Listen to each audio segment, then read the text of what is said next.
Anand Rao's vision, wooden plank Baba's bedstead, and not Bhagat's. Preliminary. We have described in the last three chapters Baba's passing away. His physical or finite form has no doubt disappeared from our view, but the infinite or spiritual form, that is, spirit of Baba, ever lives. The Leelas which occurred during his lifetime have been dwelt upon at great length up till now. Ever since his passing away, fresh Leelas have taken place and are even now happening. This clearly shows that people Baba is ever living and helping his devotees as before. The people who got the contact of Baba when he was living were indeed very fortunate, but if any of them did not get a dispassion for the things and enjoyments of the world, and had not their minds turned to the Lord, it was surely their ill luck. What was then wanted and now is now wanted is the wholehearted devotion to Baba. All our senses, organs, and mind should cooperate in worshipping and serving Baba. It is no use in engaging some organs in the worship and deflecting others. If a thing like worship or meditation is to be done, it ought to be done with all our minds and soul. The love that caste woman bears to her husband is sometimes compared to that which a disciple bears to his master guru. Yet the former falls for shorter of the latter, which is incomparable. No one, whether he be father, mother, brother, or any other relation, comes to our aid in attaining the goal of life, that is self-realization. We have to chalk out and traverse the path of self-realization ourselves. We have to discriminate between the unreal and the real, renounce the things and enjoyments of this world and the next, control our senses and mind, and aspire for liberation only. Instead of depending upon others, we should have full faith in ourselves. When we begin to practice discrimination, we come to know that the world is transient and unreal, and our passion for worldly things become less and less, and ultimately we get dispassion or non-attachment for them. Then we know that the Brahma, which is no other than Guru, is the sole reality, and as it transcends and besets the seeming universe, we begin to worship it in all creatures. This is the unitive bhajan or worship. When we thus worship the Brahma or Guru wholeheartedly, we become one with him and attain self-realization. In short, always chanting the name of the Guru and meditating on him enables us to see him in all beings and confers eternal bliss on us. The following story will illustrate this. Kaka Sahib's doubt and Anand Rao's vision. It is well known that Sai Baba had enjoined Kaka Sahib Dikshit to read daily two works of Shirdi Ekanath. That is number 1, Bhagavat, and number 2, Bhagavartha Ramayan. Kaka Sahib read these daily while Baba was living, and he followed the practice even after Baba's passing away. Once in Kaka Mahajani's house in Chaupati, Bombay, Kaka Sahib was reading Ekanathi Bhagavat in the morning. Madhavrao Deshpande, alias Shama, and Kaka Mahajani were present and listened attentively to the portion read, that is via second chapter, 11th skanda of the book.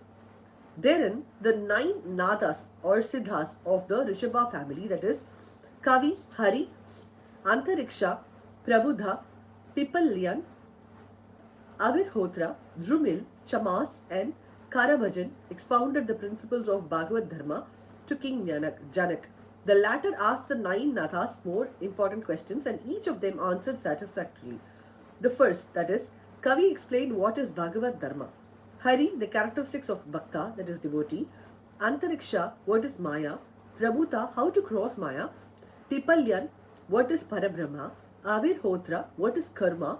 Drumil, the incarnations of God and their deeds. Chamas, how a non-devotee fares after death. Karavachan, the different modes of worship of Lord in different ages. The substance of all the exposition was that in the Kali age, the only means of liberation was the remembrance of Hari, that is Lord's or Guru's feet. After reading was over, Kaka Sahib said in a despondent tone to Madhavrao and others, "How wonderful is the discourse of the 9 nadas on bhakti or devotion, but at the same time, how difficult it is to put into practice. The nadas were perfect, but it is possible for fools like us to attain the devotion as delineated by them." It's a question mark they are asking. "We won't get it even after several births. Then how are we to get salvation? It seems that there is no hope for us." Madhav Rao did not like this pessimistic attitude of Kaka Sahib. He said, "It is a pity that one who, by his good luck or such a jewel that is Guru as Baba, should cry out so despairingly. If he was unwavering faith in Baba, why should he feel restless? The bhakti of the Nadas may be strong and wonderful, but it is ours, loving and affectionate. And has not Baba told us authoritatively that remembering and chanting Hari's and Guru's name confers salvation? Then, where the cause for fear and anxiety?" Kaka Sahib was not satisfied with Madhav Rao's explanation. He continued to be anxious and restless the whole day, thinking of and brooding over how to get the powerful bhakti of the Nadas. Next morning, the following miracle took place. One gentleman named Anandrao Pakade came there in search of Madhav Rao. The reading of Bhagavad was then going on. Mr. Pakade sat near Madhav Rao and was whispering something to him. He was mentioning in low tone his deep dream vision. As there was some interruption in the reading by whispering, Kaka Sahib stopped the reading and asked Madhav Rao what the matter was. The latter said, "Yesterday you expressed your doubt. Now here is the explanation of it." Here Mr. Pakade's vision, which Baba gave him, explained the characteristics of saving devotion and showing that the devotion in the form of bow to or worship of Guru's feet is sufficient. All will be anxious to hear the vision, especially Kaka Sahib, at their suggestion. Let us now go to Mr. Pakade began to relate the vision as follows part. "I was standing in a deep sea while waist deep water. There I saw Sai Baba all of a sudden. He was sitting on a beautiful throne studded with diamonds with his feet in water. I almost pleased and satisfied with the form of Baba.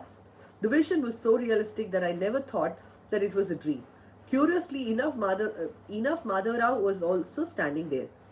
He said to me feelingly, 'Ananda Rao, fall at Baba's feet.' I rejoined, 'I also wish to do so, but his feet are in water. How can I place my head on them? Am I helpless?' Hearing this, he said to Baba, 'O Deva, take out your feet which are under water.' Then Baba immediately took out his feet. I caught them without delay and bowed to them. On seeing this, Baba blessed me, saying, 'Go now, you will attain your welfare. There is no cause, no fear and anxiety.' He also added, 'Give a silk bordered dhotar to my Shama. You will profit thereby.' In compliance with Baba's order, Mr. Pakade brought the dhotar and requested Kaka Sahib to hand it over to Madhav Rao. But the latter refused to accept it, saying that unless Baba gave a hint or suggestion for acceptance, he would not accept it. Then after some discussion, Kaka Sahib decided to cast lots. It was the invariable practice of Kaka Sahib to cast lots in all dubious matters and to abide by the decision as shown by the picked up chit or lot. In this particular case of two chits, one of which was written to accept and on the other to reject, were placed at the feet of Baba's picture, and an infant was asked to pick one of them. To accept chit that was picked up and the author was handed over to and accepted by Madhav Rao. In the way, both Anand Rao and Madhav Rao were satisfied and Kaka Sahib's difficulty was solved. This story exhausts us to give some respect of the words of other saints, but at the same time asks us to have full faith in our mother, that is Guru, and abide by its instructions, for he who knows our welfare better than any other person. Carve out on your heart the following words of Baba. There are innumerable saints in the world, but our father, Guru, is the father, that is real Guru. Others might have so many good things, but we should never forget our good Guru's words.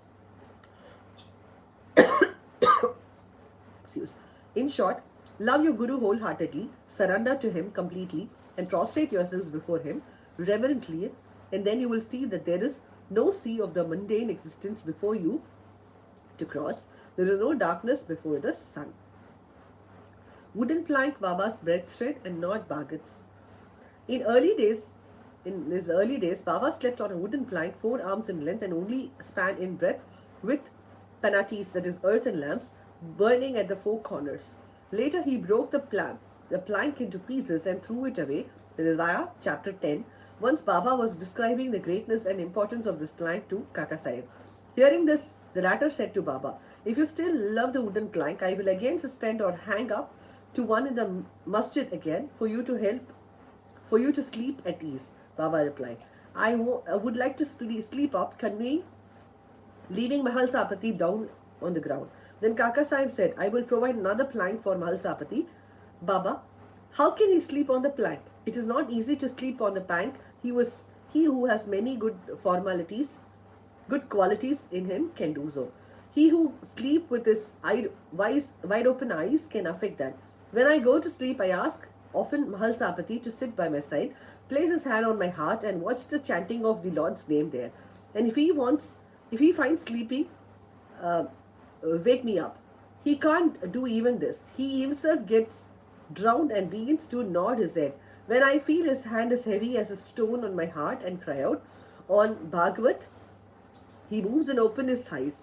How can he, who can't sit and sleep well on the ground and whose asana, that is posture, is not ready, steady, and who is a slave to sleep too high, upon a plank? On many other occasions, Baba said, out of love for his devotees, that is what, whether good or bad, is ours, it is with us, and what is another's is with him. Bow to Sri Sai, peace be to all. Meet you with the 46th chapter next week. Sai Ram.